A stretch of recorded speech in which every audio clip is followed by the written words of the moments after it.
Good afternoon all.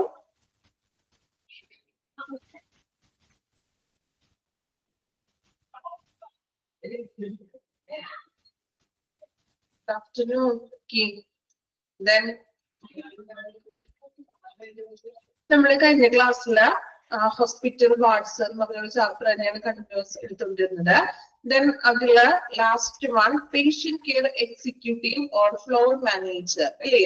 അപ്പോ എന്താണ് ഒരു പേഷ്യന്റ് കെയർ എക്സിക്യൂട്ടീവ്? ദെൻ അദ്ദേഹത്തിന്റെ ജോബ് ഡിസ്ക്രിപ്ഷൻ വരെയാണ് ലാസ്റ്റ് ക്ലാസ്സിൽ നോക്കിയത്. കംപ്ലീറ്റ് നമ്മൾ ചെയ്തായിരുന്നു. ഓർമ്മയുണ്ടോ? Last class job description complete ചെയ്തില്ലേ? ഓക്കെ, ജസ്റ്റ് ഒന്ന് വായിച്ചു നോക്കാം. ഒരു 5 മിനിറ്റ് സമയം തരാം. പേഷ്യന്റ് കെയർ എക്സിക്യൂട്ടീവും ജോബ് ഡിസ്ക്രിപ്ഷനും ജസ്റ്റ് ഒരു പ്രാവശ്യം ഒന്ന് വായിക്കാം കേട്ടോ. കുറച്ച് ദിവസമായല്ലോ, അപ്പൊ മറന്നു പോകാൻ ചാൻസ് ഒക്കെ ഉണ്ട്. ഒന്ന് വായിച്ചു നോക്കാം കേട്ടോ.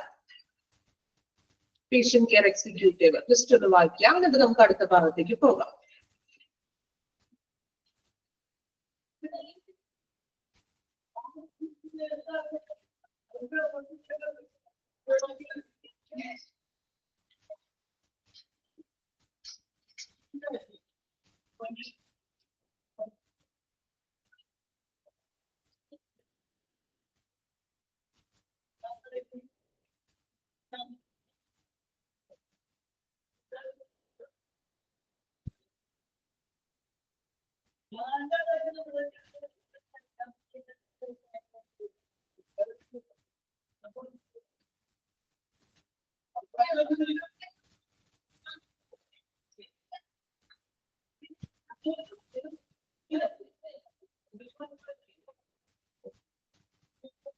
കംപ്ലീറ്റ് ചെയ്തോ? വായിച്ചോ? ജസ്റ്റ് ഒരു പ്രാവശ്യം ഒന്ന് വായിച്ചാൽ മതി കേട്ടോ.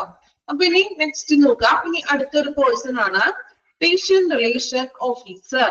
Okay, patient relation officer. അപ്പൊ ആരാണ് പേഷ്യന്റ് റിലേഷൻ ഓഫീസർ എന്ന് നോക്കാം. Patient relation officers are responsible for managing the relationship between healthcare providers and patients. പേഷ്യൻസും ഹെൽത്ത് കെയർ പ്രൊവൈഡേഴ്സും തമ്മിലുള്ള റിലേഷൻഷിപ്പിനെ മാനേജ് ചെയ്യുന്ന ഒരു ഉത്തരവാദിത്തമാണ് പേഷ്യന്റ് റിലേഷൻ ഓഫീസർക്കുള്ളത്. ഓക്കെ, അപ്പോ പേഷ്യന്റും ദെൻ ഹെൽത്ത് കെയർ പ്രൊവൈഡേഴ്സ്. ആരൊക്കെയാണ് ഹെൽത്ത് കെയർ പ്രൊവൈഡേഴ്സ് ഇൻക്ലൂഡ് ചെയ്യുന്നത്? ആരൊക്കെയാണ് ഹെൽത്ത് കെയർ പ്രൊവൈഡേഴ്സ് എന്ന് പറയുന്നത്? ആരെല്ലാം ആയിരിക്കും അതിൽ ഉൾപ്പെടുന്നത്? ഡോക്ടേഴ്സ് വരാം അല്ലെ, നേഴ്സസ് വരാം, ദെൻ ടെക്നീഷ്യന്മാർ വരാം, മറ്റു സ്റ്റാഫുകൾ അല്ലെ. അപ്പൊ പേഷ്യന്റും ഇങ്ങനെയുള്ള ഹെൽത്ത് കെയർ പ്രൊവൈഡേഴ്സും തമ്മിലുള്ള റിലേഷൻഷിപ്പിനെ മാനേജ് ചെയ്യുക എന്നതാണ് ഒരു പേഷ്യന്റ് റിലേഷന്റെ ഉത്തരവാദിത്വം എന്ന് പറയുന്നത്. They work with the doctors, nurses, hospitals, pharmaceutical companies, etc. So അവര് ഡോക്ടേഴ്സിന്റെ കൂടെയും നേഴ്സസിന്റെ ഒപ്പവും ഹോസ്പിറ്റൽ ഫാർമസ്യൂട്ടിക്കൽ കമ്പനീസിനൊപ്പം വർക്ക് ചെയ്യുന്നത്. അതായത് ഇപ്പൊ നിങ്ങൾ ഹോസ്പിറ്റലിലൊക്കെ ചെല്ലുമ്പോൾ കാണാൻ വേണ്ടി പേഷ്യന്റ് റിലേഷൻ ഓഫീസർമാരെ, അതായത് അവരിപ്പോ നമുക്ക് ഡോക്ടേഴ്സ് വിസിറ്റ് നടത്തുന്നത് പോലെ തന്നെ പേഷ്യൻസിന്റെ റൂമിലൊക്കെ വരും, വിസിറ്റ് ഒക്കെ ചെയ്യും, നമ്മളുടെ ഡീറ്റെയിൽസ് ഒക്കെ ചോദിക്കും, നമ്മുടെ ചികിത്സാപരമായിട്ടുള്ള കാര്യങ്ങൾ ചോദിക്കും, നമ്മുടെ ബാക്ക്ഗ്രൗണ്ട് ഒക്കെ ഒന്ന് ചോദിച്ച് നമ്മുടെ അസുഖം എങ്ങനെയുണ്ട്, ഓക്കെ ആണോ, ട്രീറ്റ്മെന്റ്സിനെ കുറിച്ചൊക്കെ വിവരങ്ങളൊക്കെ ചോദിച്ച് നമ്മളോട് വിശേഷങ്ങളൊക്കെ ഒന്ന് ചോദിച്ചൊക്കെ അറിയാറുണ്ട് പേഷ്യന്റ് റിലേഷൻ ഓഫീസർ എന്ന് പറയുന്നത്. സോ ഇത് കൂടുതലായിട്ടും എനിക്ക് തോന്നുന്നു MSW എന്ന് പറഞ്ഞൊരു കോഴ്സ് കേട്ടിട്ടുണ്ടോ? അറിവുണ്ടോ ആർക്കെങ്കിലും? MSW, okay, master of social working ആണ്. സോ ഈ MSW ഒക്കെ കഴിഞ്ഞ ആ ഒരു പൊസിഷനൊക്കെ, ആ ഒരു കോഴ്സ് ഒക്കെ കഴിഞ്ഞവരാണ് കൂടുതലും ഹോസ്പിറ്റലിലെ പേഷ്യന്റ് റിലേഷൻ ഓഫീസർ ആയിട്ട് വർക്ക് ചെയ്യുന്നത്. സോ സമൂഹമായിട്ട്, സൊസൈറ്റി ആയിട്ട് കുറച്ച് കാര്യങ്ങളൊക്കെ അറിവുള്ളവരായിരിക്കാം. ഓക്കെ, അപ്പൊ അവര് നമ്മളുടെ അടുത്ത് വന്നിട്ട്, നിങ്ങൾ ഹോസ്പിറ്റലിലൊക്കെ അഡ്മിറ്റ് ആകുമ്പോഴൊക്കെ ചിലപ്പോൾ നിങ്ങളുടെ അടുത്ത് വന്നിട്ടുണ്ടാകാം, നമുക്ക് ഇന്ന ഒരു വ്യക്തിയാണ് അല്ലെങ്കിൽ ഇദ്ദേഹം ഒരു പേഷ്യന്റ് റിലേഷൻ ഓഫീസർ ആണെന്ന് ചിലപ്പോൾ നമുക്ക് അറിയില്ലായിരിക്കാം. പക്ഷെ ഇങ്ങനെയുള്ള ഒരു വ്യക്തി ഹോസ്പിറ്റലിൽ ഉണ്ട്. സോ പേഷ്യൻസിനെ വന്ന് വിസിറ്റ് ചെയ്യുന്നു, പേഷ്യൻസിന്റെ വിവരങ്ങളൊക്കെ അറിയുന്നു, അല്ലെങ്കിൽ ട്രീറ്റ്മെന്റ്സ് പരമായിട്ടുള്ളതോ അങ്ങനെയുള്ള എല്ലാ വിവരങ്ങളും വന്ന് പേഷ്യൻസിനോട് ചോദിച്ചറിയുന്നു. ഫെസിലിറ്റികളൊക്കെ ആണോ, അല്ലെങ്കിൽ നിങ്ങൾ ട്രീറ്റ്മെന്റിൽ സാറ്റിസ്ഫൈഡ് ആണോ, അങ്ങനെയുള്ള വിവരങ്ങളൊക്കെയാണ് ഈ പേഷ്യന്റ് റിലേഷൻ നമ്മോട് വന്ന് ചോദിച്ചറിയുന്നത്. അങ്ങനെ ആരെങ്കിലും ഹോസ്പിറ്റലിൽ നിങ്ങൾ എപ്പോഴെങ്കിലും കിടന്നിട്ട് വന്നിട്ടുണ്ടോ പേഷ്യന്റ് റിലേഷൻ ഓഫീസർ? വന്നിട്ടുണ്ടാകും. ചിലപ്പോ ആരുടെ പൊസിഷൻ ഇതാണെന്ന് നമുക്ക് അറിയില്ലായിരിക്കാം അല്ലേ? ആണോ? അങ്ങനെ ഉണ്ടോ?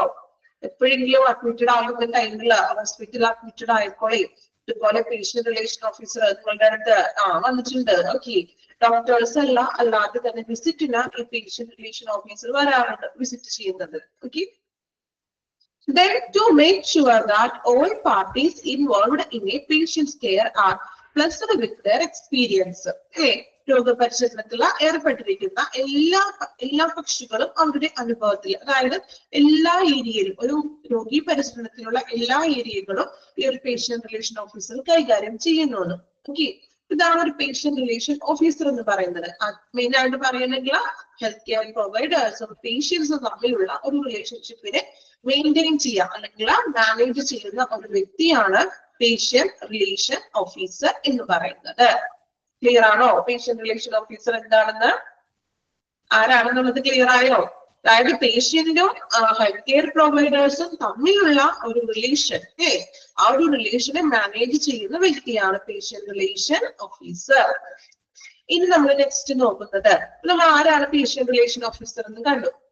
Patient relation officer job duties, എന്തൊക്കെയാണ് അദ്ദേഹത്തിന്റെ ഡ്യൂട്ടീസ്, റെസ്പോൺസിബിലിറ്റീസ് അല്ലെങ്കിൽ ജോബ് ഡ്യൂട്ടീസ് എന്തൊക്കെയാണെന്നാണ് നോക്കാം. A patient relation manager typically has an extensive range of responsibilities which include, അതായത് ഒരു എക്സ്പെൻസീവ് വലിയ നല്ലൊരു എന്താ പറയാ നല്ല രീതിയിലുള്ള എക്സ്പെൻസീവ് ആയിട്ടുള്ള ഒരു റെസ്പോൺസിബിലിറ്റീസ് ആണ് അദ്ദേഹത്തിന് ഉള്ളതെന്ന്. ഒന്നോ രണ്ടോ ഡ്യൂട്ടി മാത്രമല്ല, മറിച്ച് ആ ഹോസ്പിറ്റലിലെ പ്രവർത്തനങ്ങളെ എല്ലാത്തിനെയും കൂടി ക്രോഡീകരിക്കാനായിട്ട് ഒത്തിരി, അതായത് ഒട്ടനവധി ആയിട്ടുള്ള റെസ്പോൺസിബിലിറ്റീസ് അദ്ദേഹത്തിനുണ്ട്. നിങ്ങൾ പോയിന്റ് കാണുമ്പോൾ തന്നെ നമുക്കറിയാം അല്ലെ, ഒത്തിരി പോയിന്റ്സ് ഉണ്ട്.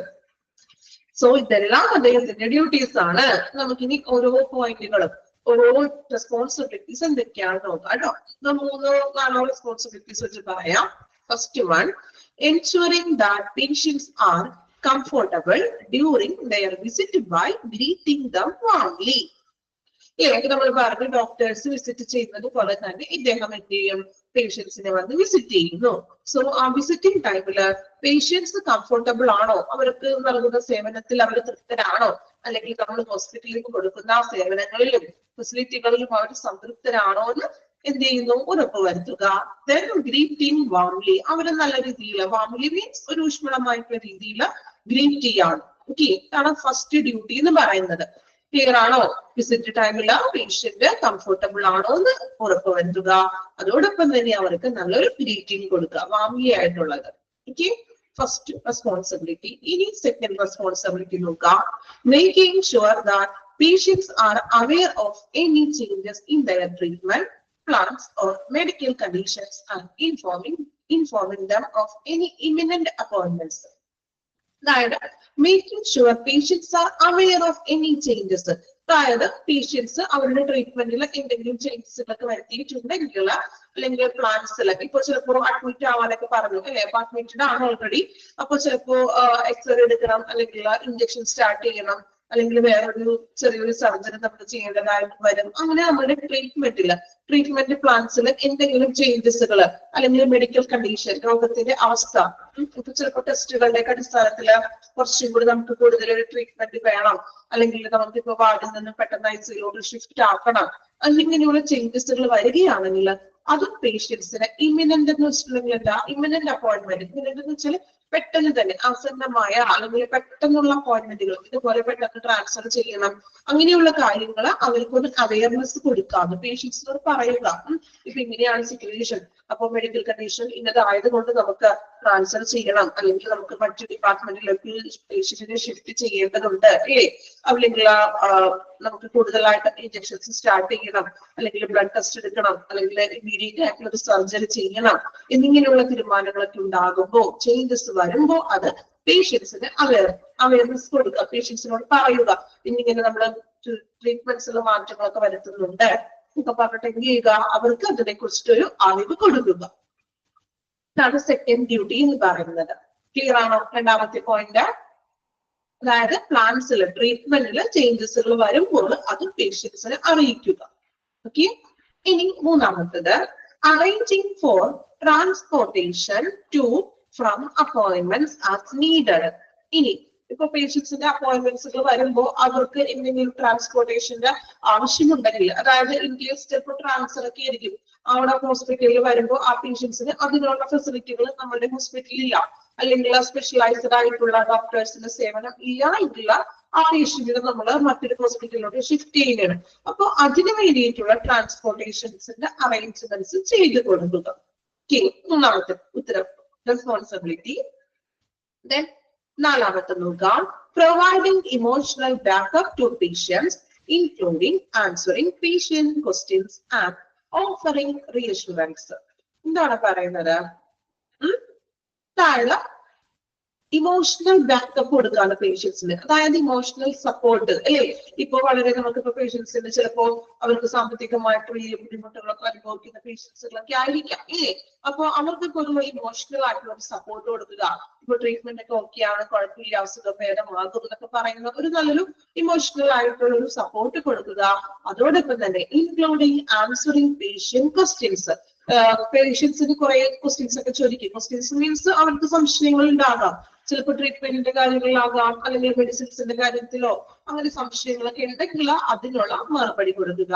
ആൻഡ് ഓഫറിംഗ് റീഅഷുറൻസ്, ഉറപ്പ് നൽകുക എന്ന്. അതായത് ക്വസ്റ്റ്യൻസ് ഇപ്പോ ഫെസിലിറ്റികളുടെ കാര്യത്തിൽ തന്നെ എന്തെങ്കിലും പോരായ്മകളൊക്കെ ഉണ്ടെങ്കിൽ അതിന് കൃത്യമായിട്ടൊരു ഉറപ്പ് കൊടുക്കുകയാണ്. അവരുടെ ചോദ്യങ്ങൾക്ക് മറുപടി, അല്ലെങ്കിൽ ട്രീറ്റ്മെന്റ്സിന്റെ കാര്യങ്ങളൊക്കെ ആണെങ്കിൽ ഇപ്പൊ അധികം ഇൻഷുറൻസ് ഒക്കെ ഉണ്ടെങ്കിൽ അങ്ങനെയുള്ള കാര്യങ്ങൾ അതിനെ കുറിച്ചിട്ടൊക്കെ ഒരു മറുപടി, ഒരു റീഅഷുറൻസ് എന്ന് വെച്ചാൽ ഒരു ഉറപ്പ് നൽകുക, പേഷ്യൻസിന് ഉറപ്പ് കൊടുക്കുക. ഓക്കെ, ഫസ്റ്റത്തെ 4 പോയിന്റ് ആണ് നമ്മൾ പറഞ്ഞത്. 4 പോയിന്റ് ഒന്ന് വായിച്ചു നോക്കിക്കോളൂ കേട്ടോ. ആദ്യത്തെ 4 പോയിന്റ് ഡ്യൂട്ടീസ് ആണ്, 4 എണ്ണം. ഓരോന്നും വായിക്കാൻ അതിന്റെ അർത്ഥം മനസ്സിലാക്കാം കേട്ടോ. എവിടെയെങ്കിലും വായിച്ചതിന് ശേഷം ഡൗട്ട് ഉണ്ടെങ്കിൽ ചോദിക്കാം.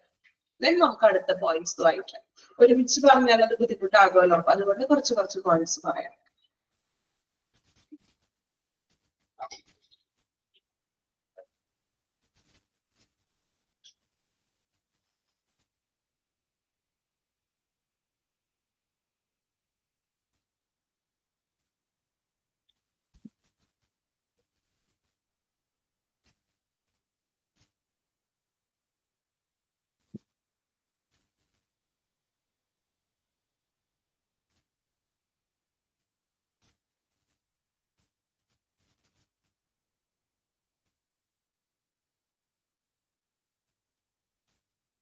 സെക്കൻഡ് പോയിന്റ് പറയുന്നത്, ഇപ്പൊ ട്രീറ്റ്മെന്റിന്റെ ഭാഗത്ത് നിന്നും എന്തെങ്കിലും ചേഞ്ചസ് വരികയാണെന്ന് വിചാരിക്കാം. ഇപ്പൊ ചിലപ്പോൾ പേഷ്യൻസിന്റെ കണ്ടീഷൻ മോശമാണെങ്കിൽ ട്രാൻസ്ഫർ ചെയ്യേണ്ടതായിട്ടൊക്കെ വരും അല്ലെ. എക്സാമ്പിൾ ആണ് പറയുന്നത്. ഇപ്പോ എന്തെങ്കിലും കുറച്ചുകൂടി സീരിയസ് കണ്ടീഷൻ ആണെങ്കിൽ നമുക്ക് ട്രാൻസ്ഫർ ചെയ്യേണ്ടതായിട്ട് വരും. അവിടെ അതിനുള്ള ഫെസിലിറ്റികൾ ആ ഹോസ്പിറ്റലിൽ ഉണ്ടായിരിക്കില്ല. അപ്പൊ അങ്ങനെയുള്ള കാര്യങ്ങൾ പേഷ്യൻസിനോട് പറയുകയാണ്. നമുക്ക് ഇങ്ങനെയാണ് കണ്ടീഷൻ, അപ്പൊ നമുക്ക് ഒന്നിലേക്ക് ട്രാൻസ്ഫർ ചെയ്യേണ്ടതായിട്ട് വരും, അല്ലെങ്കിൽ ആ പേഷ്യന്റിനെ നമ്മൾ മറ്റു ഡിപ്പാർട്ട്മെന്റിലോട്ട് ചേഞ്ച് ചെയ്യേണ്ടതായിട്ട് വരും. അപ്പൊ എങ്ങനെയാണ് ചേഞ്ചസ്, ട്രീറ്റ്മെന്റിൽ ചേഞ്ചസുകൾ വരുമ്പോൾ അതിനെ കുറിച്ചൊരു അവയർനെസ് പേഷ്യന്റിന് കൊടുക്കുക. ക്ലിയർ ആയോ സെക്കൻഡ് പോയിന്റ്?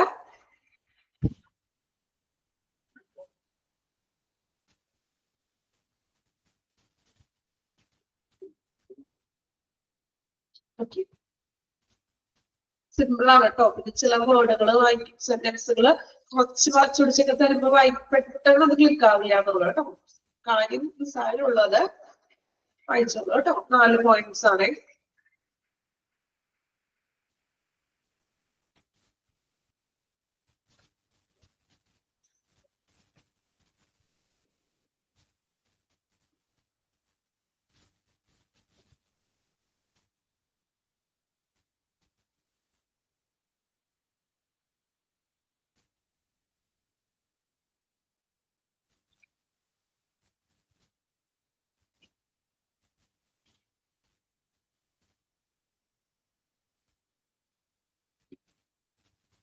വായിച്ചല്ലോ. ഇനി നെക്സ്റ്റ് അടുത്ത പോയിന്റ് നോക്കാം. Coordinating with physicians and other healthcare professionals to make sure that all needs are met during patient visit.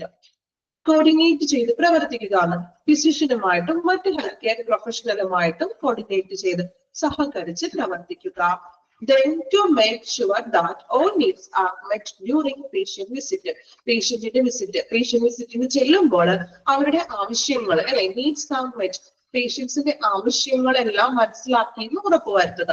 മനസ്സിലാക്കിയെന്ന് വെച്ചാൽ അവരുടെ ആവശ്യങ്ങളെ അറിയുകയാണ്. എന്തൊക്കെയാണ് അവർക്ക് വേണ്ട ആവശ്യങ്ങൾ, ചിലപ്പോ ട്രീറ്റ്മെന്റ് അല്ലെങ്കിൽ ഫെസിലിറ്റികളുടെ കുറവുകളുണ്ടോ, അങ്ങനെയുള്ള ആവശ്യങ്ങളെ അറിയുക അല്ലെങ്കിൽ വ്യക്തി കണ്ടെത്തുക.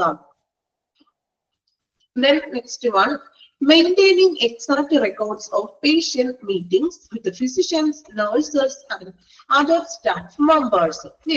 എന്താണ് പറയുന്നത്?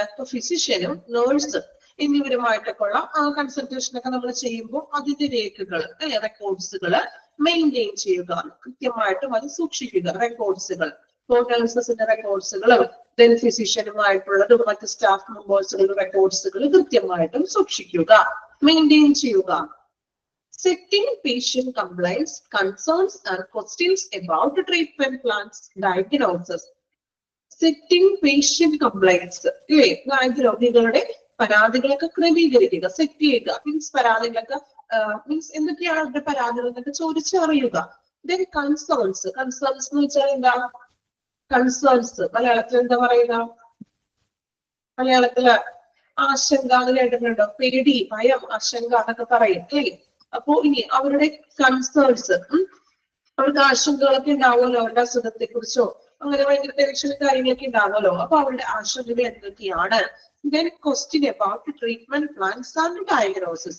ചികിത്സാ പദ്ധതികളെ കുറിച്ചും രോഗനിർണയങ്ങളെ കുറിച്ചൊക്കെ ഉള്ളത് ഒന്ന് ക്രമീകരിക്കുക, അവരുടെ സംശയങ്ങളൊക്കെ തീർത്തു കൊടുക്കുക. ഇപ്പൊ ആശങ്കയൊക്കെ ഉണ്ടാകും. ഇപ്പൊ ഒരു പേഷ്യൻസിനെ സംബന്ധിച്ചിട്ട് അറിയാലോ, ഓരോരുത്തരുടെ രോഗത്തിന്റെ കണ്ടീഷൻസ് അനുസരിച്ചിട്ട് അവർക്ക് ഭയങ്കര ടെൻഷനും കാര്യങ്ങളൊക്കെ ഉണ്ടാകും. അപ്പൊ അതെല്ലാം കേട്ടുകൊണ്ട് അതിനെതിരായിട്ട് എന്താ നമുക്കൊരു സപ്പോർട്ട് കൊടുക്കുക എന്നൊക്കെ പറയില്ലേ, സപ്പോർട്ട് കൊടുക്കുക. Then next one, making patients aware of health service and facilities available for patients at the hospital. ഹോസ്പിറ്റലില് പേഷ്യൻസിന് ലഭ്യമാകുന്ന എല്ലാത്തരം സേവനങ്ങളെ കുറിച്ചിട്ട് ഒരു അവയർനെസ് കൊടുക്കാണ് പേഷ്യൻസിന്. അവര് ബോധവാന്മാരാക്കുക. ഇപ്പൊ പേഷ്യൻസിന് തന്നെ ചിലവർക്കൊക്കെ ക്ലെയിം ഉള്ളവരൊക്കെ ഉണ്ടാകും അല്ലെ, ഇൻഷുറൻസ് ഒക്കെ ഉള്ളവർ, കാർഡൊക്കെ ഉള്ളവരുണ്ടാകും ഇല്ലേ? നിങ്ങളുടെ വീട്ടിൽ തന്നെ ഇങ്ങനെ പല വ്യത്യസ്തങ്ങളായ ഇൻഷുറൻസുകളൊക്കെ ഉണ്ടല്ലോ. അപ്പൊ നമുക്ക് ആ ഇൻഷുറൻസ് ഉള്ള ഹോസ്പിറ്റലിലാണെങ്കിൽ നമുക്ക് അവിടെ അഡ്മിറ്റ് ആവുകയാണെങ്കിൽ പൈസ ഒന്നും വേണ്ടി വരില്ല ഇല്ലേ? ഏതൊക്കെ നമുക്കിപ്പോ നിങ്ങൾ തന്നെ ഓരോരുത്തരും ഏതെങ്കിലും കാർഡിനൊക്കെ ഉണ്ടാകുമല്ലോ, ഇപ്പൊ ക്ലെയിമുകളോ കാർഡുകളൊക്കെ ഉണ്ടാകില്ലേ? ഏതൊക്കെയാണ്? ആർക്കും ഓർമ്മയില്ല. അപ്പൊ നിങ്ങൾ ഏതെങ്കിലും മെഡിക്ലെയിമുകളൊക്കെ ഉണ്ടാവില്ലേ? ഏതൊക്കെയാണ് മെയിൻ ആയിട്ടുള്ള മെഡിക്ലെയിമുകൾ? കാരുണ്യ പ്ലസ്, അതുപോലെ എന്താണ് RSPY കേട്ടിട്ടുണ്ടോ? RSPY കാർഡുകളൊക്കെ കേട്ടിട്ടുണ്ട്. ഓക്കെ. അപ്പൊ ഇപ്പൊ അങ്ങനെ സ്റ്റാർ ഹെൽത്ത് അല്ലെ, അങ്ങനെയൊക്കെ കുറെ മെഡിക്ലെയിമുകളൊക്കെ ഉണ്ട്. ഓക്കെ. അപ്പൊ അങ്ങനെ മെഡിക്ലെയിമുകളൊക്കെ ഉണ്ടെങ്കിൽ അതിനെ കുറിച്ചൊക്കെ ഒരു അവയർനെസ് കൊടുക്കാണ്. പേഷ്യൻസിനെ സംബന്ധിച്ചിട്ട് അവർക്ക് അതിനെ കുറിച്ചിട്ടുള്ള ഒരു അറിവുകളൊന്നും ഉണ്ടാവില്ലല്ലോ. അപ്പോ അതിനെ കുറിച്ചിട്ട് കുറച്ചും കൂടി അവർക്ക് ഒരു അവയർനെസ് കൊടുക്കാണ്. ഹോസ്പിറ്റലില് പേഷ്യൻസിന് ലഭ്യമാകുന്ന സേവനങ്ങളെ കുറിച്ച് ഒരു അവയർനെസ് കൊടുക്കുക. Okay. Then next one, investigate and convey complaints or problems to the appropriate head of the department of the hospital. എന്താണ് പറയുന്നത്? അതായത് ഇപ്പൊ പരാതികളോ എന്തെങ്കിലും പരാതികളോ പ്രശ്നങ്ങളൊക്കെ ഉണ്ടെങ്കിൽ അത് അവർക്ക് ഉചിതമായിട്ടുള്ള അപ്രോപ്രിയേറ്റ് ആയിട്ടുള്ള ഹെഡ് ഓഫ് ദി ഡിപ്പാർട്ട്മെന്റിനെ അറിയിക്കുകയാണ്. ഇപ്പോ ഏത് ഡിപ്പാർട്ട്മെന്റിലാണോ പ്രോബ്ലം ഉള്ളത് അപ്പോ ആ പ്രശ്നങ്ങൾ ആ ഡിപ്പാർട്ട്മെന്റിന്റെ HOD-നെ വിവരം അറിയിക്കുക. ഓക്കെ. ഇപ്പൊ 5 പോയിന്റ് നമ്മൾ വായിച്ചിട്ടുണ്ട് കേട്ടോ. കോർഡിനേറ്റിംഗ് തുടങ്ങിയിട്ട് ഒന്ന് വായിച്ചു നോക്കാമോ? കോർഡിനേറ്റിംഗ് തുടങ്ങി ഇൻവെസ്റ്റിഗേറ്റ് വരെ 5 പോയിന്റ്സ്.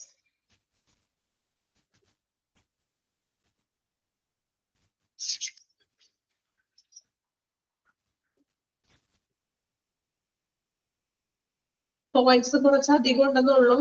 ചിലപ്പോ കുറച്ച് ബോറൊക്കെ തോന്നാട്ടോ, കാരണം കുറെ പോയിന്റ്സ് ഉണ്ട്. പക്ഷെ അത്രയും ഇതൊരു പേഷ്യന്റ് റിലേഷൻ എന്ന് പറയുമ്പോൾ ഒരു ഡ്യൂട്ടി അല്ലെ, ഭാവി ഫ്യൂച്ചറിൽ നിങ്ങളും ചിലപ്പോ ഹോസ്പിറ്റലിൽ വർക്ക് ചെയ്യേണ്ടവരാണ് അല്ലെ? ഫ്യൂച്ചറിൽ എല്ലാവരും വർക്ക് ചെയ്യേണ്ടവരല്ലേ? ആണോ? അപ്പൊ മേ ബി നിങ്ങളും ഒരു പേഷ്യന്റ് റിലേഷൻ ഓഫീസറൊക്കെ ആയിട്ടുണ്ടെങ്കിൽ ഇത്രയും ഡ്യൂട്ടികൾ ചെയ്യാനുണ്ട്. നമ്മൾ അറിഞ്ഞിരിക്കേണ്ട ഡ്യൂട്ടീസ് ആണോ? ഫ്യൂച്ചറിൽ എല്ലാവരും തന്നെ ജോലിയിൽ കയറില്ലേ? വീട്ടിൽ റെസ്പോൺസ് ഇല്ലല്ലോ, കയറിയേ? ചുമ്മാ ടൈം പാസിന് വേണ്ടിയിട്ടാണോ നിങ്ങൾ ഈ കോഴ്സ് ചെയ്യുന്നത്? അല്ലാലോ, എല്ലാവരും ഫ്യൂച്ചറിലൊരു ജോബ് പ്രതീക്ഷിച്ചുകൊണ്ട് തന്നെയാണ് ഇല്ലേ? അപ്പൊ നമ്മൾ ഇതൊക്കെ അറിഞ്ഞിരിക്കണം. ഓക്കെ. ദെൻ നമ്മൾ പഠിക്കുന്നത് എപ്പോഴും എക്സാം എഴുതി ജയിക്കാൻ വേണ്ടി മാത്രമാകരുത് കേട്ടോ. കാരണം എക്സാമിന് നമുക്ക് വേണം നല്ല മാർക്കോട് കൂടി നല്ല സ്കോർ നമുക്ക് ചെയ്യണം. പക്ഷേ എക്സാം കഴിഞ്ഞതിന് ശേഷം നിങ്ങൾ ഒരു ജോലിയിൽ പ്രവേശിക്കുന്നതിന് മുന്നോടിയായിട്ട് നമുക്ക് ഇന്റർവ്യൂസ് ഒക്കെ അറ്റൻഡ് ചെയ്തിട്ട് വരും ഇല്ലേ? അപ്പോ അവിടെയും ചോദിക്കുന്നത് നമ്മൾ പഠിച്ച കാര്യങ്ങളൊക്കെ തന്നെയായിരിക്കും. അപ്പൊ അതിനും കൂടി വേണ്ടി നമ്മൾ പ്രിപ്പയർ ചെയ്യണം. ഇപ്പോഴും നമ്മൾ അതിനു വേണ്ടി പ്രിപ്പയർ ചെയ്യാം കേട്ടോ. കാരണം ഇപ്പൊ നിങ്ങളൊരു ഇന്റർവ്യൂ അറ്റൻഡ് ചെയ്യാൻ പോയി, അപ്പൊ നിങ്ങളോട് ചോദിക്കണം, മേ ബി നിങ്ങൾ പേഷ്യന്റ് റിലേഷൻ ഓഫീസറിന്റെ ഡ്യൂട്ടിയാണ്, അല്ലെങ്കിൽ ആ ഒരു പോസ്റ്റാണ് നിങ്ങൾക്ക് തരുന്നതെങ്കിൽ നിങ്ങൾ എന്തെല്ലാം കാര്യങ്ങളാണ് ആ ഹോസ്പിറ്റലിൽ ചെയ്യുന്നത് ചോദിക്കുകയാണെങ്കിൽ പറയണ്ടേ? ഇത് പഠിച്ചാലല്ലേ നമുക്ക് പറയാൻ പറ്റുള്ളൂ, ആണോ? അപ്പൊ നമ്മൾ പഠിക്കുന്ന കാര്യങ്ങൾ നമ്മൾ ഫ്യൂച്ചറിൽ ഒരു ഇന്റർവ്യൂ കൂടി അറ്റൻഡ് ചെയ്യേണ്ടവരാണ് അല്ലേ? അപ്പൊ അതും കൂടി അനുസരിച്ചിട്ട് പഠിക്കുക കൃത്യമായിട്ട്. ഓക്കെ, എക്സാം എഴുതി എനിക്ക് പാസ്സാവുക എന്നുള്ള ലക്ഷ്യം മാത്രമല്ല വേണ്ടത്, ഫ്യൂച്ചറിലേക്ക് എനിക്ക് ജോബാണ് ആവശ്യം അല്ലേ? അപ്പൊ അതും കൂടി മുന്നിൽ കണ്ടുകൊണ്ട് പഠിക്കാം. ഓക്കെ, കണ്ടിന്യൂ വായിച്ചോളൂ കേട്ടോ.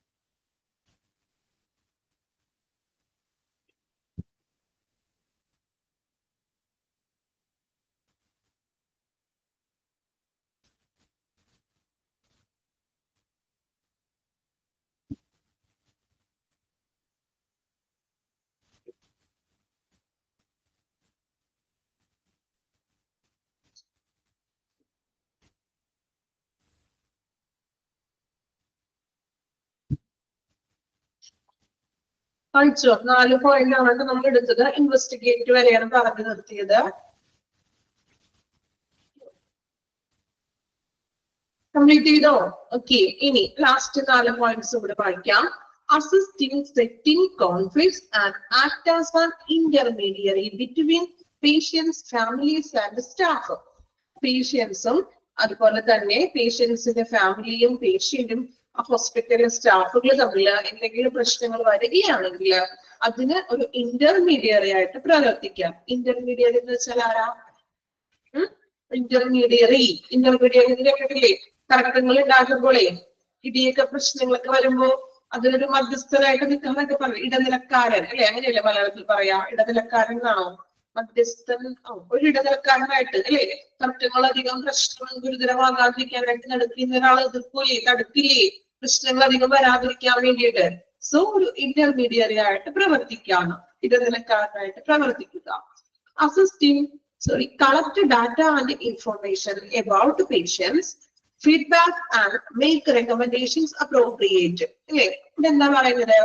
കളക്ടിങ് ഡാറ്റ, രോഗിയുടെ ഫീഡ്ബാക്കിനെ കുറിച്ചിട്ട് നമ്മളെ വിവരങ്ങളെ കുറിച്ചിട്ടുള്ള ഡാറ്റകൾ ശേഖരിക്കുക. ഇപ്പൊ പേഷ്യൻസിന്റെ ഡീറ്റെയിൽസുകളും മറ്റും ശേഖരിക്കുക. Then recommendations appropriately means എന്തെങ്കിലും ശുപാർശകളൊക്കെ ചെയ്യാനുണ്ടെങ്കിൽ അതും കൂടി ചെയ്യുക. റെക്കമെൻഡേഷൻസ് എന്തെങ്കിലും ചേർക്കാനൊക്കെ ഉണ്ടെങ്കിൽ റെക്കമെൻഡേഷൻസ് ചേർക്കുക. Then പേഷ്യൻസിന്റെ ഡാറ്റ കളക്ട് ചെയ്യുക. Explaining policies, procedures or services to unknown patients by using medical administrative knowledge. അദ്ദേഹത്തിന്റെ, അതായത് പബ്ലിക് പേഷ്യന്റ് റിലേഷൻ ഓഫീസറിന്റെ administrative knowledge, medical administrative knowledge ഉപയോഗിച്ചുകൊണ്ട് ഹോസ്പിറ്റലിലെ പോളിസികളും നടപടികളും പ്രൊസീജിയേഴ്സ്, നടപടിക്രമങ്ങളും സേവനങ്ങളും അൺനോൺ പേഷ്യൻസിന്, അതായത് അറിവില്ലാത്ത പേഷ്യൻസ് ഒക്കെ ഉണ്ടാവുമല്ലോ. ഇപ്പോ ഹോസ്പിറ്റലിലെ നയങ്ങൾ എങ്ങനെയാണ്, അല്ലെങ്കിൽ അവിടുത്തെ സർവീസസുകള്, അവിടുത്തെ സേവനങ്ങളെ കുറിച്ചോ അല്ലെങ്കിൽ അവിടുത്തെ ഫെസിലിറ്റികളെ കുറിച്ചോ അറിവില്ലാത്ത പേഷ്യൻസ് ഒക്കെ ഉണ്ടാകും. സോ അങ്ങനെയുള്ള പേഷ്യൻസിന് അദ്ദേഹത്തിന്റെ മെഡിക്കൽ അഡ്മിനിസ്ട്രേറ്റീവ് നോളജ് ഉപയോഗിച്ചുകൊണ്ട് എക്സ്പ്ലനേഷൻ ചെയ്ത് കൊടുക്കുന്നതാണ്. ഹോസ്പിറ്റൽ പോളിസീസുകൾ ഇങ്ങനെയാണ്, ഇവിടുത്തെ സർവീസുകള് അല്ലെങ്കിൽ നമ്മളുടെ ഫെസിലിറ്റീസ് ഇങ്ങനെയാണ് അല്ലേ? അങ്ങനെയുള്ള അറിവുകൾ അദ്ദേഹം എന്ത് ചെയ്യുക? പേഷ്യൻസിന് പറഞ്ഞു കൊടുക്കുക, അറിവില്ലാത്ത പേഷ്യൻസിന് അത് പറഞ്ഞു കൊടുക്കുക. Last one, monitoring and analyzing patients' rights and responsibility. Okay, monitoring and analyzing പേഷ്യൻസിന്റെ റെസ്പോൺസിബിലിറ്റി മീൻസ് ഉത്തരവാദിത്തങ്ങളും അല്ലെങ്കിൽ എന്താണ് അവരുടെ അവകാശങ്ങളൊക്കെ വിലയിരുത്തുക, മോണിറ്റർ ചെയ്യുക, then അനലൈസ് വിശദീകരിക്കുക. ലാസ്റ്റ് 4 എണ്ണം ഒന്ന് വായിച്ചു നോക്കാം, എന്നിട്ട് നമുക്ക് ടോട്ടൽ ആയിട്ട് ഒന്നുകൂടി വായിക്കാം. ലാസ്റ്റ് പറഞ്ഞ 4 പോയിന്റ്സ് ഒന്ന് വായിച്ചു നോക്കാം കേട്ടോ.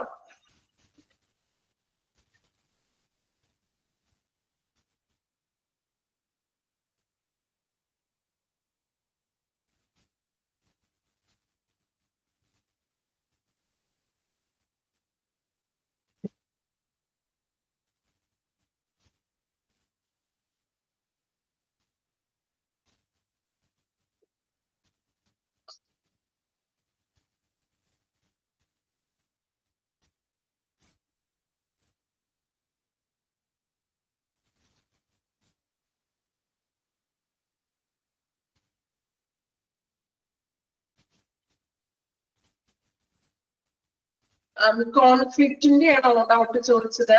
അസിസ്റ്റ് ആ പോയിന്റ് ആണോ 10th പോയിന്റ് ഉദ്ദേശിച്ചത് ആണോ? ഓക്കെ. അസിസ്റ്റിംഗ് സെറ്റിംഗ് കോൺഫ്ലിക്ട്സ് ആണ് അറ്റ് ഇന്റർമീഡിയറി ബിറ്റ്വീൻ, അതായത് പേഷ്യൻസും അതുപോലെ തന്നെ പേഷ്യൻസിന്റെ ഫാമിലിയും സ്റ്റാഫുകൾ തമ്മിൽ പ്രശ്നങ്ങളൊക്കെ വരികയാണെങ്കിൽ അത് പരിഹരിക്കുക. ഒരു ഇടനിലക്കാരനായിട്ട് നിന്നുകൊണ്ട് ഇന്റർമീഡിയറി ആയിട്ട് പ്രശ്നങ്ങൾ രണ്ട് ടീമിനെയും പ്രശ്നങ്ങളൊക്കെ പറഞ്ഞ് സോൾവ് ചെയ്യിക്കാണ്. അത് കൂടുതൽ ആ പ്രശ്നത്തെ വഷളാക്കാതെ അതിനെ സോൾവ് ചെയ്യാനായിട്ട് ഹെൽപ്പ് ചെയ്യുക. ക്ലിയർ ആയോ? ഇന്റർമീഡിയറി എന്ന് പറഞ്ഞപ്പോ ചിലപ്പോ ഡൗട്ട് വന്നതാണ് അല്ലെ? ഓക്കെ. കുറച്ചധികം പോയിന്റ്സ് ഉണ്ട്. അപ്പൊ നിങ്ങൾ മനസ്സിലാക്കി പഠിക്കാറുണ്ട് കേട്ടോ. കാരണം ബൈഹാർട്ട് ചെയ്ത് പഠിക്കാനായിട്ട് പറ്റില്ലല്ലോ. കുറച്ചധികം പോയിന്റ്സ് ഉണ്ട്. നമുക്ക് ചെറിയ ചെറിയ പോയിന്റ്സ് ഒക്കെ ആണെങ്കിൽ ബൈഹാർട്ട് ചെയ്യാം. പക്ഷെ ഇത്രയും പോയിന്റ്സ് ഉള്ളതിന്റെ പേരിൽ നിങ്ങൾ മനസ്സിലാക്കി പഠിക്കാം അല്ലെ? മനസ്സിലാക്കിയാൽ വലിയ കുഴപ്പമൊന്നുമില്ലല്ലോ. കുഴപ്പമുണ്ടോ? മനസ്സിലാക്കി വായിച്ചാല് വലിയ ബുദ്ധിമുട്ടില്ല. ദെൻ നമുക്ക് എക്സാമിന് എന്തായാലും ഓപ്ഷൻ ഉണ്ടല്ലോ. ഓപ്ഷൻ കാണുമ്പോൾ ഷുവർ ആയിട്ട് നിങ്ങൾക്ക് ആൻസർ ചെയ്യാൻ പറ്റും. ഓക്കെ, കംപ്ലീറ്റ് ചെയ്തു എല്ലാവരും? ഓക്കെ, ഇപ്പൊ നമ്മളുടെ ഹോസ്പിറ്റൽ വാർഡ് എന്ന് പറഞ്ഞൊരു ചാപ്റ്റർ കംപ്ലീറ്റ് ആയിട്ടുണ്ട്. അപ്പോ വളരെ ചെറിയൊരു ചാപ്റ്റർ ആണ്. കോമൺ ആയിട്ട് നമുക്ക് കുറെ കാര്യങ്ങളൊക്കെ അറിയാമായിരുന്നു അല്ലെ?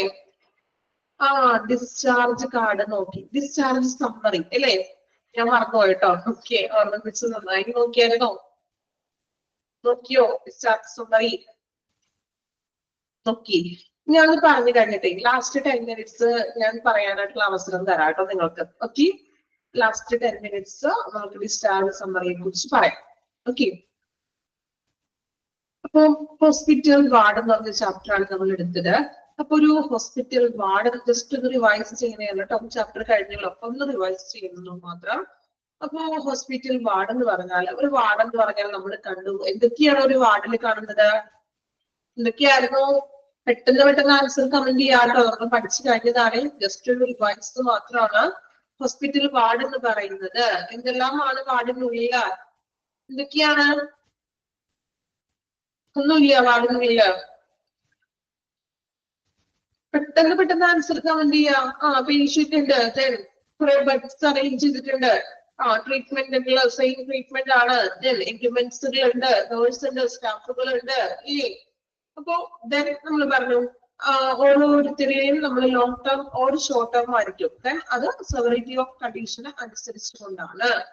ദെൻ നമ്മൾ നെക്സ്റ്റ് നോക്കി the purpose of any hospital ward അല്ലെ? ഹോസ്പിറ്റൽ വാർഡിന്റെ പർപ്പസ് എന്തൊക്കെയാണ് നമ്മൾ പറഞ്ഞു? Diagnosis, promotion of health, teaching, researching, regular professional. Then നമ്മൾ നോക്കി വാർഡ് സ്പേസുകൾ ഏതൊക്കെയായിരുന്നു? വാർഡ് സ്പേസുകള് constituent of ward space 3 ward space ആണ് പറഞ്ഞത്. ഓർക്കുന്നുണ്ടോ? Patient space, nursing corridors, PNC. Okay, ഒരാൾ മാത്രം ഓർക്കണുള്ളൂ PNC. ദെൻ വാർഡ് അല്ലെ? അപ്പൊ നമ്മുടെ ജനറൽ വാർഡും ഉണ്ട്, അതോടൊപ്പം തന്നെ സ്പെഷ്യലൈസ്ഡ് വാർഡുകൾ എന്ന് പറഞ്ഞു. Gynaecology, oncology, nephrology, neurology, ophthalmology. Then ഓരോന്നും അറിയാലോ. ദെൻ കോമ്പോണൻസ് 4 കോമ്പോണൻസ് ആണ് നമ്മൾ വാർഡിൽ നോക്കിയത്. Clinical area, auxiliary, ancillary, then sanitary area. Clinical ഏരിയയിൽ വരുന്നതാണ് patient, nursing area, nursing counter. Then ഓക്സിലറിയിൽ വരുന്നത് nurses room, doctors room, etcetera. ആൻസിലറിയിൽ വരുന്നത് pantry, day room, trolley. Then sanitary area, ടോയ്ലറ്റ്സും ലോഡിംഗ് യൂട്ടിലിറ്റി.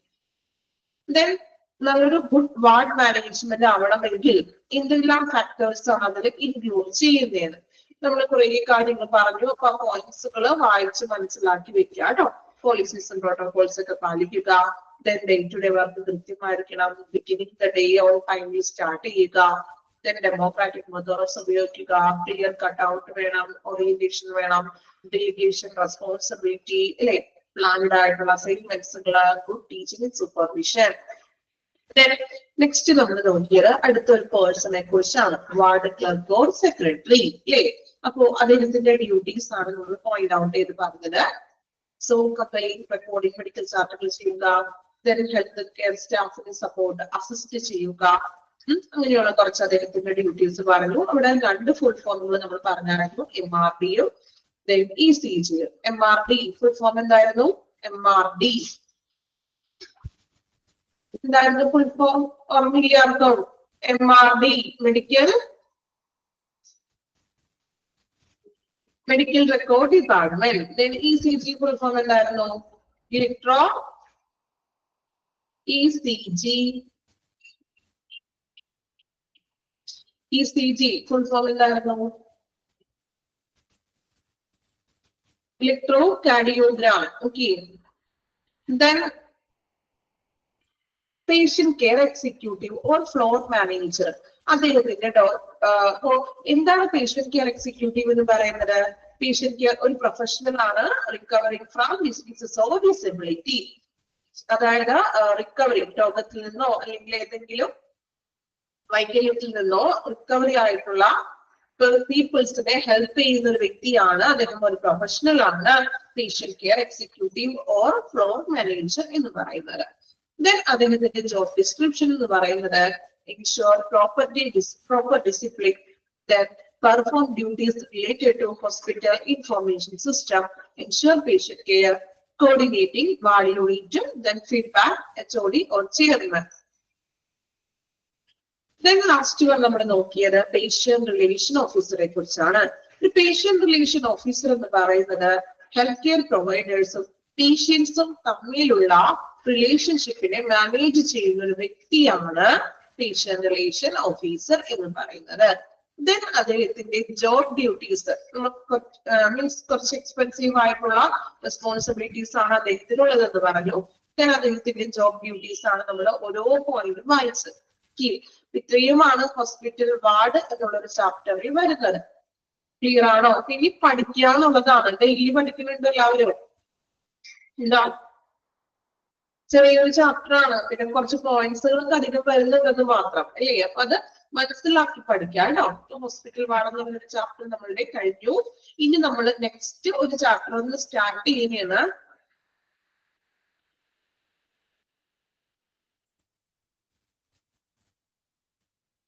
നെക്സ്റ്റ് ചാപ്റ്റർ ആണ് വെന്റിലേറ്റർ. ഓക്കെ, വെന്റിലേറ്റർ എന്ന് പറയുമ്പോൾ എല്ലാവരും തന്നെ കേട്ടിട്ടുണ്ടാകുമല്ലോ. ഇനി കേൾക്കാത്തവരാരെങ്കിലും ഉണ്ടോ? വെന്റിലേറ്റർ എല്ലാവർക്കും അറിയാം, പക്ഷെ നമുക്ക് വലിയ കൂടുതലായിട്ട് അറിവൊന്നും കാണില്ല അല്ലേ.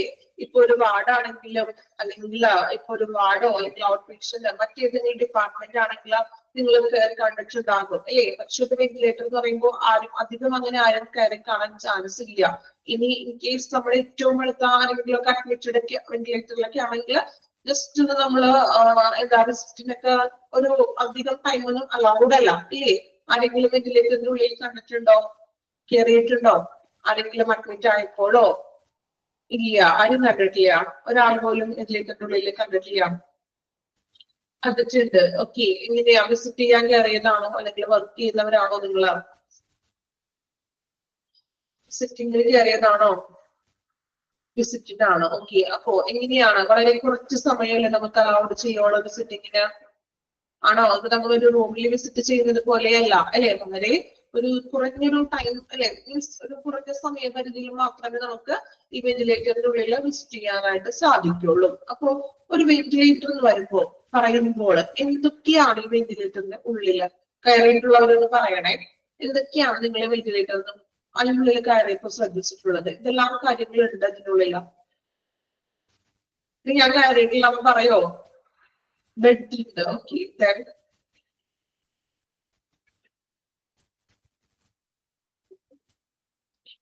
Oxygen mask, bed, then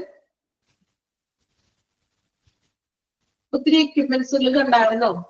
monitoring system, okay, oxygen cylinder ഉണ്ട്. അല്ലാതെ മോണിറ്റർ ചെയ്യാനായിട്ട് ഒത്തിരി എക്യുപ്മെന്റ്സുകൾ ഉണ്ട് അല്ലെ? ECG-യും മറ്റും മെഷീൻസുകളുണ്ട്. ഒട്ടനവധിയായിട്ടുള്ള മെഷീൻസുകളൊക്കെ വെന്റിലേറ്ററിലുണ്ട്. അപ്പൊ ഈ മെഷീൻസിന്റെയൊക്കെ ലൈഫ് സപ്പോർട്ടിങ് എക്യുപ്മെന്റ്, ഓക്കെ, ഈ മെഷീൻസിന്റെ കൂട്ടത്തിലാണ് ആ പേഷ്യൻസ് കിടക്കുന്നത്. ഓക്കെ, കൃത്യമായി അറിയില്ല. ഓക്കെ, അപ്പൊ നമുക്ക് ഇനി പഠിക്കാം എന്തൊക്കെയാണെന്ന് കേട്ടോ. അപ്പോ വെന്റിലേറ്റർ എന്ന് പറഞ്ഞാൽ കൂടുതലും എങ്ങനെയുള്ള പേഷ്യൻസിനാണ് നമ്മൾ വെന്റിലേറ്റർ ഉപയോഗിക്കുന്നത്? നോർമൽ ഒരു ചെറിയൊരു പനി ചുമയൊക്കെ ആയിട്ടുള്ള പേഷ്യൻസിനെ നമ്മൾ വെന്റിലേറ്ററിൽ അഡ്മിറ്റ് ചെയ്യാറുണ്ടോ? ഉണ്ടോ? അപ്പോ ഏത് രീതിയിലുള്ള അല്ലെങ്കിൽ ഏത് ടൈപ്പ് പേഷ്യൻസിനെയാണ് നമ്മൾ വെന്റിലേറ്ററിൽ അഡ്മിറ്റഡ് ചെയ്യുന്നത്? എങ്ങനെയുള്ള പേഷ്യൻസിനെയാണ്?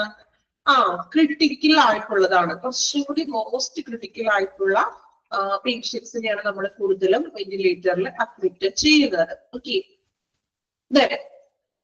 ഇപ്പൊ നമ്മൾ ICU-ന്നൊക്കെ കഴിഞ്ഞ് കുറച്ചും കൂടി ലാസ്റ്റ് സ്റ്റേജിൽ വേണമെങ്കിൽ പറയാം. പക്ഷെ വെന്റിലേറ്ററിൽ നിന്നും റിക്കവറി ആകുന്നുമുണ്ട് പേഷ്യൻസ് അല്ലെ? അവിടെ ലാസ്റ്റ് സ്റ്റേജ് ആണ്, ക്രിട്ടിക്കൽ ആണ്. ഓക്കെ, എങ്കിലും വെന്റിലേറ്ററിൽ കിടന്നുകൊണ്ട് തന്നെ റിക്കവറി ആയിട്ട് പഴയ അവസ്ഥയിലോട്ട്, നോർമൽ സ്റ്റേജിലോട്ട് എത്തുന്ന പേഷ്യൻസും ഉണ്ട്. ഓക്കെ, അപ്പോ നമുക്ക് നോക്കാം. ജസ്റ്റ് ഇൻട്രൊഡക്ഷൻ ഒന്ന് വായിക്കാൻ ശ്രദ്ധിക്കാം കേട്ടോ. A medical ventilator is an equipment that assists the lungs work. Underline ചെയ്യാം കേട്ടോ, ടെക്സ്റ്റിൽ അണ്ടർലൈൻ ചെയ്യാം. A medical ventilator is an equipment that assists the lungs work. Okay, നമ്മളുടെ എക്യുപ്മെന്റ്, വെന്റിലേറ്റർ എന്ന് പറഞ്ഞാൽ ഒരു എക്യുപ്മെന്റ് ആണ്, ലങ്സ് വർക്കിനെ അസിസ്റ്റ് ചെയ്യുന്നു അല്ലെ? എന്തിനാണ് വെന്റിലേറ്റർ നമ്മൾ ഉപയോഗിക്കുന്നത്? വെന്റിലേറ്റർ ഉപയോഗിക്കുന്നത് എന്തിനു വേണ്ടിയിട്ടാണ് മെയിനായിട്ട്? എന്താണ് അതിന്റെ പ്രയോജനം? വെന്റിലേറ്ററിന്റെ പ്രയോജനം എന്താണ്? അതറിയില്ല. വെന്റിലേറ്റർ ഉപയോഗിക്കുന്നത് എന്തിനാണ്? നോർമൽ ബ്രീത്തിങ് സാധ്യമല്ലാത്ത, ലൈഫ് സേവിങ് ആണ്. ഓക്കെ, പക്ഷെ അതിന്റെ പ്രധാനപ്പെട്ട ഒരു കാര്യമുണ്ട് അവിടെ, ലങ്സ് വർക്കിനെയാണ് അല്ലെ? നമുക്ക് ശ്വസിക്കാനായിട്ട് ബുദ്ധിമുട്ടുള്ളവര് അല്ലെ? ജീവൻ പിടിച്ചു നിർത്തണമെങ്കിൽ എന്ത് വേണം? ശ്വസിക്കണ്ടേ? വായു ശ്വസിക്കണോ നമ്മള് അല്ലേ? അല്ലെങ്കിൽ കൃത്രിമ ശ്വാസം എന്ന് പറയാം അല്ലേ?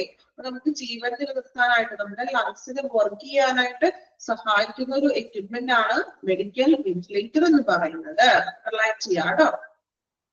Then it can be a life saving machine. ഇതൊരു ലൈഫ് സേവിംഗ് മെഷീൻ ആണ്, നമ്മുടെ ജീവൻ രക്ഷ യന്ത്രമാണെന്ന് പറയാം അല്ലെ? Then if the patient is in a condition that make it hard to breathe properly or when cannot breathe at all, ഇനി നമ്മൾ എപ്പോഴാണ് ventilator ഉപയോഗിക്കുന്നത്? If the patient is in a condition make it hard to breathe, breathe ചെയ്യാനായിട്ട് hard, ബുദ്ധിമുട്ടുള്ള ഒരവസ്ഥ. ഇപ്പൊ ചില പേഷ്യൻസിന് ഇപ്പോ ആസ്മ, ശ്വാസം മുട്ട് അങ്ങനെയൊക്കെ ഉള്ള വരുമ്പോ പെട്ടെന്ന് അല്ലെങ്കിൽ ക്രിട്ടിക്കൽ സ്റ്റേജിലൊക്കെ എത്തുമ്പോൾ ബ്രീത്ത് ചെയ്യാൻ പറ്റില്ല, നമ്മളുടെ നോർമൽ ഒരു ബ്രീത്തിങ് സാധ്യമല്ല അവിടെ അല്ലേ? അപ്പോ ആ ഒരു സ്റ്റേജിൽ ഹാർഡ് ടു ബ്രീത്ത്, ശ്വസിക്കാനായിട്ട് ശ്വസനം ബുദ്ധിമുട്ടാകുന്ന ഒരു ടൈമിലും നോർമലായിട്ട് സ്വന്തമായിട്ട് ശ്വസിക്കാൻ പറ്റാത്ത ഒരു അവസ്ഥയിലും നമുക്ക് വെന്റിലേറ്റർ ഉപയോഗിക്കുന്നു. ക്ലിയർ ആണോ? അപ്പോ ലങ്സിനെ അസിസ്റ്റ് ചെയ്യുന്നു. ഒരു ലൈഫ് സേവിംഗ് മെഷീൻ ആണ്. പേഷ്യന്റിന് ബ്രീത്ത് ചെയ്യാൻ ഹാർഡ് ആയിട്ടുള്ള സിറ്റുവേഷൻസിൽ, അതായത് എന്താണ്, ഒരു ശ്വസിക്കാനായിട്ട് ബുദ്ധിമുട്ടുള്ള അവസ്ഥയിലാണെങ്കിലും കനോട്ട് ബ്രീത്ത്, ഒട്ടും തന്നെ ശ്വസനം പറ്റുന്നില്ല, നമുക്ക് സ്വന്തമായിട്ട് ശ്വസിക്കാൻ പറ്റാത്ത ഒരു അവസ്ഥയിലും നമുക്ക് വെന്റിലേറ്റർ ഉപയോഗിക്കുന്നു. A ventilator helps to pump air in and out the lungs so the body can get the oxygen it requires. ഒരു വെന്റിലേറ്റർ ഹെൽപ്പ് ചെയ്യുന്നത് ഇങ്ങനെ air in and out the lungs, നമ്മളുടെ ശ്വാസകോശത്തിന് അകത്തും പുറത്തും എയർ പമ്പ് ചെയ്യുന്നു. So നമ്മുടെ ബോഡിക്ക് ആവശ്യമായിട്ടുള്ള ഓക്സിജൻ ലഭിക്കുന്നു, അതിന് നമുക്ക് ശ്വാസവും ലഭിക്കുന്നു, നമ്മുടെ ജീവൻ നിലനിർത്താനും സഹായിക്കുന്നു. The patient may wear befitting mask to help get oxygen from ventilator into the lungs. വെന്റിലേറ്ററിൽ കിടക്കുന്ന പേഷ്യൻസിന് നിങ്ങൾ ശ്രദ്ധിച്ചിട്ടുണ്ടാകും, എങ്ങനെയാണ് അവര് മാസ്ക് ഒക്കെ വെച്ചിട്ടല്ലേ കിടക്കുന്നത്? ഈ മാസ്ക് വഴിയാണ് നമ്മൾ വെന്റിലേറ്ററിൽ നിന്നും ഓക്സിജനെ ലങ്സിലോട്ട് സ്വീകരിക്കുന്നത്. ഇപ്പൊ ഫിലിമിലൊക്കെ ആണെങ്കിൽ നിങ്ങൾ കണ്ടിട്ടുണ്ടാവില്ലേ, ഇപ്പൊ ICU വെന്റിലേറ്ററിലൊക്കെ കിടക്കുന്ന പേഷ്യൻസ് മാസ്ക് വെച്ചിട്ടുണ്ടാകും ഇല്ലേ? മാസ്ക് ധരിച്ചിട്ടാണ്. സോ ഈ മാസ്കിലൂടെയാണ് ആ വെന്റിലേറ്ററിൽ നിന്നും ലങ്സിലോട്ട് ഓക്സിജൻ എത്തുന്നത്. Or if the patient's condition is more critical, breathing tube may be pressed down to the throat to supply lungs with oxygen. ഇനി മാസ്ക് വെച്ചിട്ടും ഓക്സിജൻ സ്വീകരിക്കാൻ പറ്റാത്ത പേഷ്യൻസ്, അതായത് ക്രിട്ടിക്കൽ ആയിട്ടുള്ള മോസ്റ്റ് ക്രിട്ടിക്കൽ ആയിട്ടുള്ള പേഷ്യൻസ്, അതായത് അവർക്ക് മാസ്ക് വഴി പോലും ഓക്സിജൻ ലഭിക്കുന്നില്ല എങ്കിൽ അങ്ങനെയുള്ള പേഷ്യൻസിന് നമ്മുടെ ബ്രീത്തിങ് ട്യൂബ്, ശ്വസന ട്യൂബ് ഇടുന്നു. മീൻസ് ത്രോട്ട്, നമ്മുടെ തൊണ്ടയിൽ കൂടി ചെറിയൊരു മുറിവൊക്കെ ഉണ്ടാക്കിക്കൊണ്ട് തൊണ്ടയിൽ കൂടിയാണ് നമ്മൾ ട്യൂബ് ഇടുന്നു. അത് നേരെ ഡയറക്റ്റ് ലങ്സിലേക്കാണ് ട്യൂബ് ചെല്ലുന്നത്. സോ ഈ ട്യൂബ് വഴി ശരീരത്തിന് ബോഡിക്ക് ആവശ്യമായിട്ടുള്ള ഓക്സിജൻ ട്യൂബ് വഴി സപ്ലൈ ചെയ്യുന്നു. ഓക്കെ, ക്ലിയർ ആണോ? ക്ലിയർ ആണോ? വെന്റിലേറ്റർ എന്താണ്? വെന്റിലേറ്റർ എന്നൊരു ചെറിയൊരു ഐഡിയ കിട്ടിയോ? ഓക്കെ, അത് വായിച്ചു നോക്കാമോ? ജസ്റ്റ് ഒന്ന് വായിക്കാം ഇൻട്രൊഡക്ഷൻ കേട്ടോ.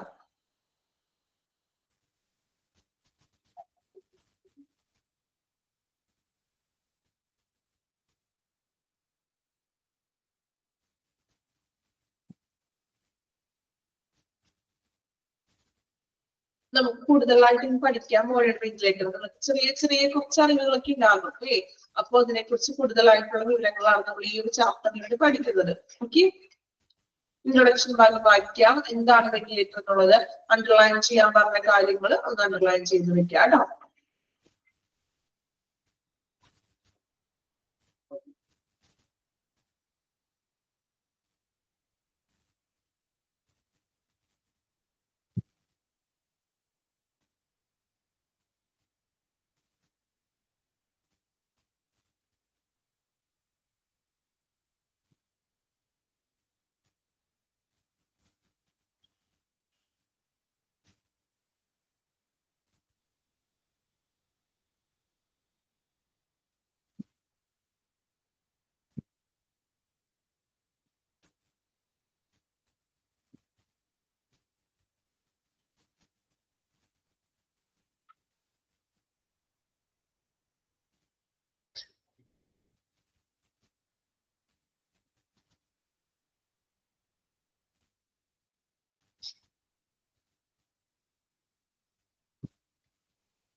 കംപ്ലീറ്റ് ചെയ്തോ? ഇൻട്രൊഡക്ഷൻ ഭാഗം മാത്രം വായിക്കാട്ടോ. ക്ലിയർ ആണോ? വായിച്ചിട്ട് വെന്റിലേറ്ററിനെ കുറിച്ചിട്ടുള്ള ഒരു ഔട്ട്ലൈൻ ഒക്കെ കിട്ടിയോ? ഓക്കെ, നെക്സ്റ്റ് നോക്കാം. A ventilator is also known by other names. ഇനി ഈ വെന്റിലേറ്റർ തന്നെ അറിയപ്പെടുന്ന മറ്റു രണ്ട് പേരുകൾ ഏതൊക്കെയാണെന്ന് നോക്കാം. Breathing machine and mechanical ventilation. നമ്മൾ കൂടുതലായിട്ടും നിങ്ങൾ കേട്ടിട്ടുള്ളത് വെന്റിലേറ്റർ തന്നെയാണ്, ആണോ? ബ്രീത്തിങ് മെഷീൻസ് എന്നും അറിയപ്പെടുന്നു, മെഡിക്കൽ വെന്റിലേഷൻ എന്നും അറിയപ്പെടുന്നു. പക്ഷെ നോർമലി നമ്മൾ കൂടുതലായിട്ടും വെന്റിലേറ്റർ വെന്റിലേറ്റർ എന്നാണ് പറയാറ്, ആണോ? അങ്ങനെയല്ലേ പറയാറ്? ബ്രീത്തിങ് മെഷീൻസ് എന്ന് പറഞ്ഞു കേട്ടിട്ടുണ്ടോ? അപ്പൊ ഈ രണ്ട് പേരുകളിലും കൂടി വെന്റിലേറ്റർ അറിയപ്പെടുന്നുണ്ട്. ബ്രീത്തിങ് മെഷീനും ദെൻ മെക്കാനിക്കൽ വെന്റിലേഷനും. ഓക്കെ, ക്ലിയർ ആണോ? അപ്പൊ ചിലപ്പോ എക്സാമിന് ചോദിക്കാം വെന്റിലേറ്റർ അറിയപ്പെടുന്ന മറ്റു പേര് എന്തൊക്കെയാണ് ഒക്കെ എക്സാമിന് ക്വസ്റ്റ്യൻ വരാം കേട്ടോ. അപ്പൊ അതനുസരിച്ചിട്ട് പഠിക്കാം.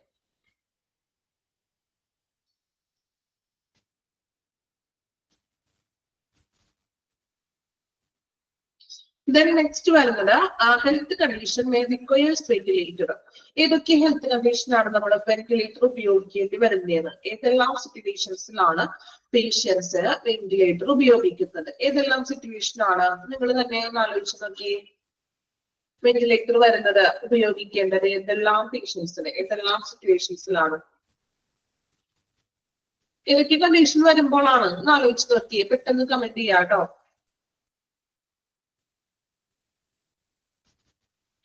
ഹാർട്ട് അറ്റാക്ക് വരുമ്പോൾ ഓക്കെ, then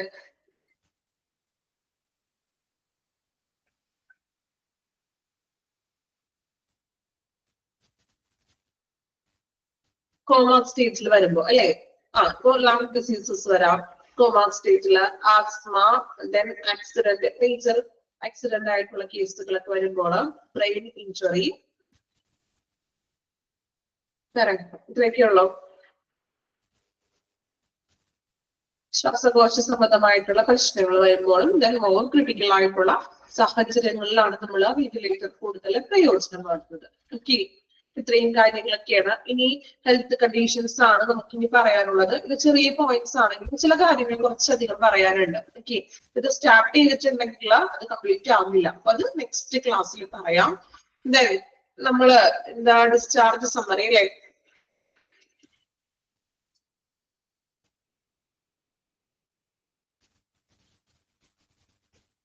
ഓക്കെ, ഇപ്പോ ഡിസ്ചാർജ് സമ്മറി നോക്കാൻ പറഞ്ഞിട്ടുണ്ടായിരുന്നു. കുറച്ച് പേര് നോക്കിന്ന് പറഞ്ഞു അല്ലെ? നോക്കിയ ആളുടെ പേര് ഞാൻ ശ്രദ്ധിച്ചില്ല കേട്ടോ. ഓക്കെ, ആരായിരുന്നു നേരത്തെ പറഞ്ഞത് ഡിസ്ചാർജ് സമ്മറി നോക്കിയെന്ന്? ആരോ ഒരാൾ നോക്കിയിട്ടുണ്ടായിരുന്നല്ലോ. പേര് വിട്ടുപോയി, ശ്രദ്ധിച്ചില്ല. ഓക്കെ, അഞ്ജന ആണോ? ഓക്കെ, അഞ്ജന പറഞ്ഞോളൂ. എന്തൊക്കെയാണ് ഡിസ്ചാർജ് സമ്മറി നോക്കിയിട്ട് അഞ്ജനയ്ക്ക് എന്തെല്ലാം കാര്യങ്ങൾ മനസ്സിലാക്കാൻ പറ്റിയതിൽ നിന്ന്?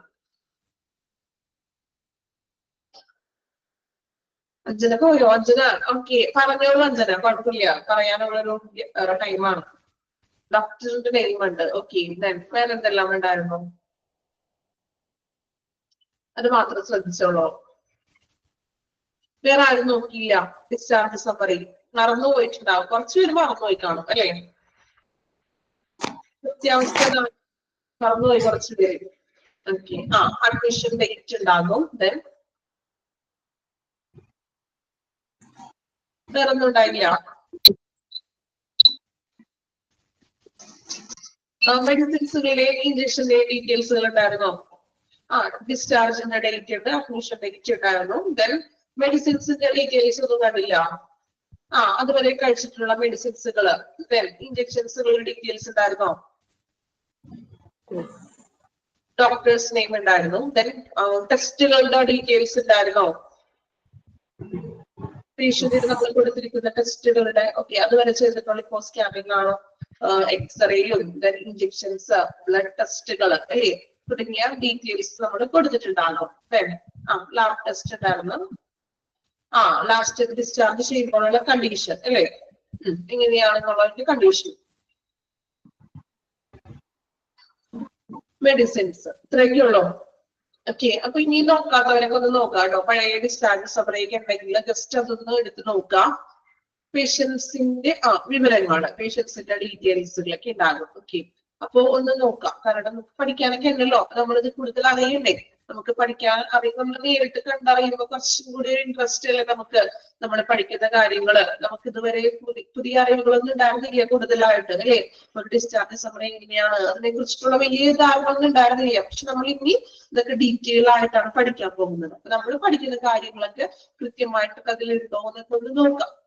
ഓക്കെ, അപ്പോ നമ്മളിന്ന് വെന്റിലേറ്റർ എന്ന് പറഞ്ഞ ഹോസ്പിറ്റൽ വാർഡ് എന്ന് പറഞ്ഞ ചാപ്റ്റർ കംപ്ലീറ്റ് ചെയ്തിട്ടുണ്ട്. വെന്റിലേറ്റർ ആണ് നമ്മൾ സ്റ്റാർട്ട് ചെയ്തത്.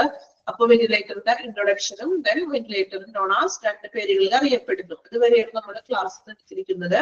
അപ്പോ ഇനി നെക്സ്റ്റ് ഡേ ഇത്രയും ഭാഗം ഒന്ന് നോക്കാം കേട്ടോ. ഇനി ബാക്കി നമുക്ക് വെന്റിലേറ്ററിന്റെ കണ്ടിന്യൂഷൻ ആയിരിക്കും നെക്സ്റ്റ് ക്ലാസ്സിൽ വരുന്നത്. ഓക്കെ, പിടുത്തത്രയും ക്ലിയർ ആണോ? വാർഡ് എന്നുള്ള ചാപ്റ്റർ പഠിക്കാം കേട്ടോ. ഒരു ചാപ്റ്റർ നമ്മൾ കംപ്ലീറ്റ് കഴിഞ്ഞു. സോ അത് കൃത്യമായിട്ട് പഠിക്കാം. നിങ്ങൾ മാക്സിമം അന്നു തന്നെ പഠിച്ചു പോകാൻ ശ്രമിക്കുക കേട്ടോ. ഓരോ ചാപ്റ്റർ കഴിയുമ്പോൾ കണ്ടിന്യൂസ് ആയിട്ട് അതനുസരിച്ചിട്ട് പഠിക്കാം. ഓക്കെ,